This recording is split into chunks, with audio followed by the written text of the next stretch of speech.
85টাকৈ উপহাৰ থকা বৃহৎ উপহাৰ কুপন খেল দুদিনৰ পিছত ওদালগুৰিত হ'বলৈ গৈ আছে এই সৰ্ববৃহৎ উপহাৰ কুপন খেলখন। অফাৰত চলি আছে টিকট। এটা 100 টকাৰ পৰিৱৰ্তে মাত্ৰ 250 টকা তিনিটাকৈ টিকট লাভ কৰিব পাৰিব। প্ৰথম পুৰস্কাৰ ফৰচুনাৰ, দ্বিতীয় পুৰস্কাৰ আল্ট্ৰা বাছ আৰু আছে Thar, Scorpio and Maruti Suzuki Swift. টিকটৰ মূল্য মাত্ৰ 100 টকা যদিও তিনিটাকৈ টিকট 250 আৰু এখন বুক 600 টকাত। চেৰেগা ফাউণ্ডেশ্যনৰ উদ্যোগত চিজো ফাউণ্ডেশ্যনৰ সহযোগত স্কুল নিৰ্মাণৰ সাহায্যাৰ্থে আয়োজন কৰা হৈছে এইখন বৃহৎ উপহাৰ কুপন খেল। হাতত মাত্ৰ 2 দিন বাকী আছে। অহা 22 তাৰিখে হ'বলৈ গৈ আছে এই বৃহৎ খেলখন।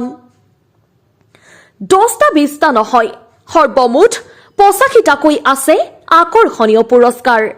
ইয়াৰ মাজত 40টা কুপনৰ পুৰস্কাৰ, 30টা বহীৰ পুৰস্কাৰ আৰু আছে 15টাকৈ এজেণ্টৰ পুৰস্কাৰ। এই খেলত অংশগ্ৰহণ কৰিবলৈ মাত্ৰ 100 টকাৰে ক্ৰয় কৰক টিকট আৰু আপোনাৰ ভাগ্য পৰীক্ষা কৰক। পুৰস্কাৰসমূহ হ'ল টয়োটা ফৰচুনাৰ, আল্ট্ৰা বাছ 2খন, স্কৰপিঅ এণ্ড মহিন্দ্ৰা থাৰ 2খন, মাৰুতি অল্টো 10খন, ট্ৰেক্টৰ, মহিন্দ্ৰা জিটো আৰু লগতে আছে বহুতো পুৰস্কাৰ। গতিকে এই খেলৰ টিকট ক্ৰয় কৰিবলৈ তলত দিয়া নম্বৰত যোগাযোগ কৰক আৰু লাভ কৰক আপোনাৰ টিকট। খেলখন খেল পৰিচালনা সমিতিৰ ওপৰত ন্যস্ত থাকিব। আমি কেৱল প্ৰচাৰহে কৰিছো।